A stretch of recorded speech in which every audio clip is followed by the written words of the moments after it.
Hey VC, Mark over here at Twanger's Turntable. Hope you're all doing well. It has been a little while, a couple of minutes for sure. But as I alluded to on some of my previous content, had the grandkids for their March break, and their March break falls a little early due to the region they're in. But back at it.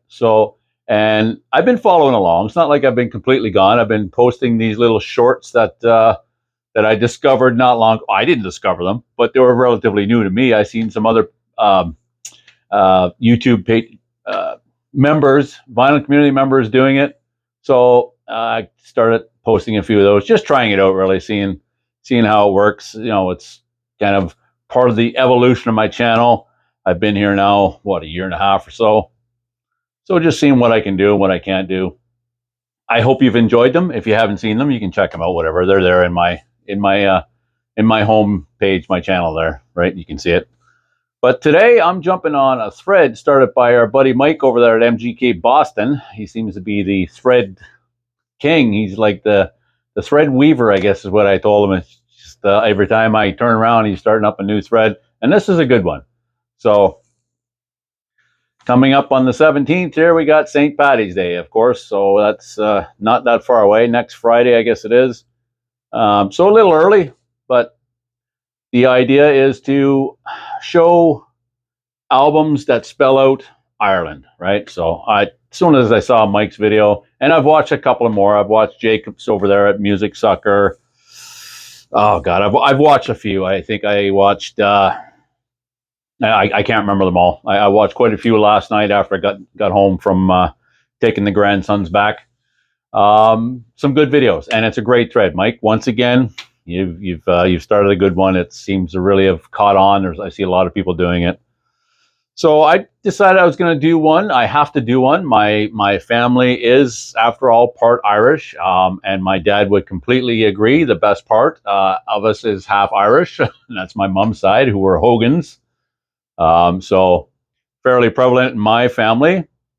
Surprising going through some of my albums, and as I've mentioned before, I don't have a huge selection of vinyl per se. It's still relatively new to me. Those who have viewed my channel will know that. By the way, if you're new here, thank you for dropping by. Much appreciated. If you're returning, thank you for returning as well. Much appreciated. That's what it's all about. I mean, I could sit here and talk to myself, and I would probably enjoy doing it because I feel like I'm sharing my passion for my music, because that's what I like to do. But it's cool that people are viewing it and taking part, whether it be comments or whatever that may look like. So I chose albums that, because as I alluded to, I watched some of the videos. I'm going to try and show some that I'm sure that will appear at some juncture, but I haven't seen them yet. And I'm limited to what I have, and I wanted to keep it to vinyl. If maybe I'm repeating myself, if so, I apologize. So I'm going to start off with one that was kind of in my wheelhouse, sort of. The drums, they just grabbed me the first time I heard it, even though it was on the top 40 end of the spectrum that I wasn't really into much. Although, again, those who viewed my channels, you'll know that I used to do a lot of DJing. Sort of helping out my buddy and his family who had a DJ group and playing dances and whatnot. I love to tag along with that. Anything to do with setting up lights and audio and all that stuff was something I really enjoyed. So that gave me the opportunity to do that. Hope my mic is on here, is it? You see the little green light? Yeah, it's on. Okay, good. I've done a few of these videos, and then I've noticed that my mic wasn't on. Have to reshoot. Don't want to make that mistake again, almost. So yeah, this one came out in 1984. It's their debut, and it's the I in Ireland, and it is The Ice Go Works. And of course, the song I'm alluding to is Birds Fly, Whisper to a Scream. That's what it was called. This is the album cover for Canada, I believe, only. I think it did differ in the US and also over in the UK. It was different, a different cover than this as well. But the first time I heard that song, I really loved that. I think they had a moderate hit with another song that was on here as well. Love is a Wonderful Color. Boy, if I'm remembering that, I'm really impressing myself because that wasn't one that was big on. Yeah, love is a wonderful color, but Birds Fly was the big one for me. Anyway, I'm not going to say too much about a lot of these. I'll try and keep it um, to a relatively decent time frame. I guess that's subjective depending on the viewer, but hopefully you'll stick around. That's the first release by the Ice Go Works. Next up, I tried to go with something North American, and this is their debut. This is a band formed in New York City in 1975 by Mark Reel. This is their debut from 77, and it's probably one of my favorites by Riot. And yeah, Rock City, to me, this is when Riot truly was heavy metal. And hey, not taking anything away from the stuff that followed. The next couple albums were great as well. Uh, this was the only album to feature Phil Fate, I think his name was pronounced, on bass. But it had Peter Bitelli on drums and the original vocalist Guy Speranza, who sadly passed away. And when did he pass away? 2003, I think. It's quite some time ago. But yeah, great album, great heavy metal, early. Yeah, it's definitely heavy metal in my wheelhouse. Maybe some would consider it hard rock. Little tidbit about this is Speranza was actually offered the lead vocalist job to Anthrax back in '82 by Scott Ian. Scott Ian gave him a call, and they were looking for a vocalist. He passed up at the time. He just didn't want anything to do with the music industry, and so went on to do other things. But yeah, that's the R for Ireland is Riot. Next up, we have E, and I chose the second album from these guys. I think it's their second.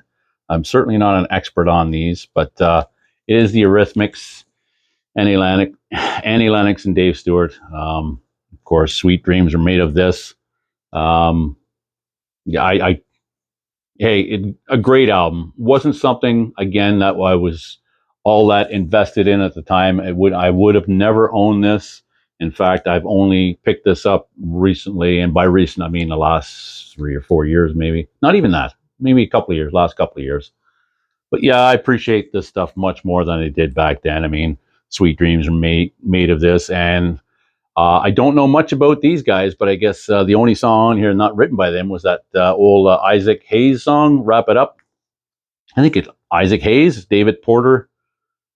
Am I getting that right? Again, not all that knowledgeable on it, but I believe that's true. But that's I.R.E. we're at, and I went international with the next one, although this is their 1985 release by Loudness, Thunder in the East. It is their first album after they signed by a U.S. label. It was recorded in the States and was produced by Max Norman. This is their first album to feature their logo with the rising sun in the east and the way the font is for Loudness that they stuck with by and large, with a few exceptions, but that this truly became their breakthrough album, certainly in America, and I believe it was the first band from Japan to not to top the U.S. charts, but to make the top 100 in the U.S. charts. Thunder East. If you've not heard it, great album. This is the reissue, the record store issue, I believe, from when was that? October. No, it doesn't say on there. I think it's 2019. Don't quote me on that. I can't see the date on here. And I may be trying to cover more details than is necessary, which sometimes I do. But now that I've started, I have to finish. 2017. There you go. That's what it says on there. So Loudness, Thunder in the East for L. I went with something that in a roundabout way has some Canadian content, being I'm from Canada, and you may wonder what the heck that might be when I present it, but I went with their greatest hits, their first greatest hits, their compilation by America. They're an American band that were formed in London, UK. I guess at the time, back in 1970, their parents were stationed over in London as part of the U.S. Air Force. They got together, and most of you know the story of America. But this is a great album. It's got, to me, up to that juncture, and that's really the only part of their discography I'm really into, personally, their best stuff. I mean, Sister Golden Hair, The Tin Man, Horse with No Name. I mean, they're all on here. Yeah, I mean, so I digress. The part about this that is Canadian is the artwork. I don't know how many of you know that, but the artwork was done by a gentleman called Phil Hartman. Now, you may know Phil Hartman from Saturday Night Live and one of the voice actors for The Simpsons for many years until his untimely passing in '98. But yeah, he did the artwork on this long before he was known, at least on that level as an artist or an actor. But yeah, great album. Um, yeah, Phil Hartman, the Canadian connection, he was actually born in Brantford, Ontario, which is just west of Hamilton, Ontario. For the U.S. viewers, I don't know what. It's not far from Niagara Falls, just New York. So Buffalo, maybe 100 miles, 70 100 miles from Niagara Falls. That's where Phil Hartman was from, Brantford. But this is the A for Ireland, and that's America. History, their greatest hits. I guess their first compilation greatest hits, but great album. And for N, I went with Nina, a German artist many have no doubt heard of. This is basically their North American release. I think maybe it was even global. After the success of the single 99 Red Balloons, 99 Luftballons, they put this together. Essentially, this is a combination of their first two albums.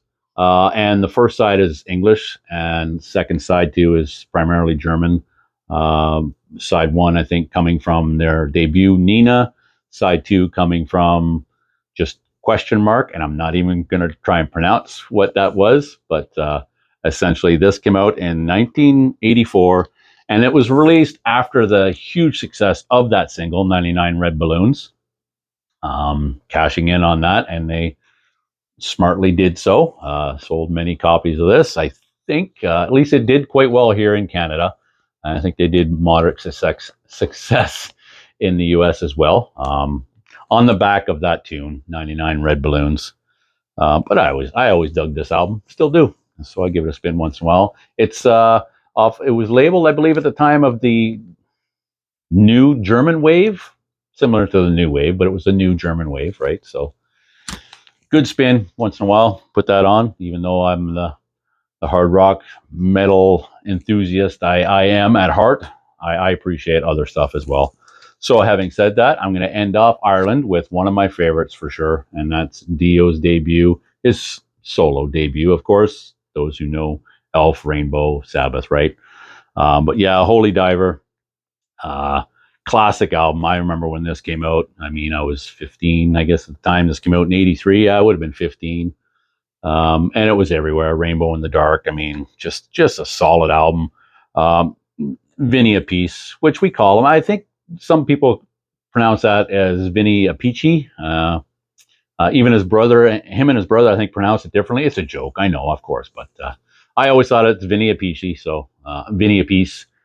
Of course, Vivian Campbell on here on guitar, who went on to, well, he played in Whitesnake, he played in Def Leppard, among others. But yeah, this, I think some of his best work was with Dio, in my opinion, and of course Jimmy Bain on bass, and of course the mascot. Don't forget the mascot Murray, who, that priest there is having a bad day, or as Dio once said, "Hey, it's open to interpretation. Maybe it's the priest trying to take out Murray, the demon."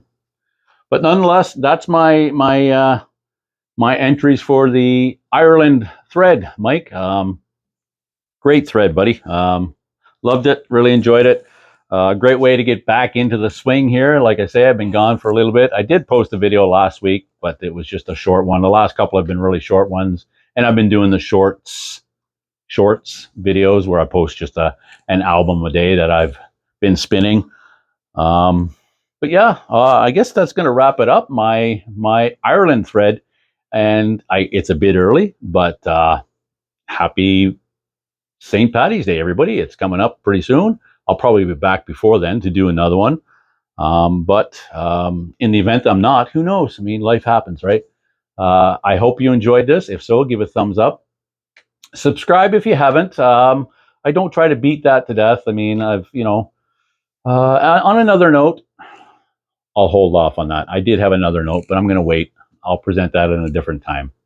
Thanks for doing this, Mike. Thanks everyone for watching. I hope you're all doing well, enjoying your weekends, and hope to see you again soon and next time here on Twanger's Turntable. Take care, everyone. Cheers.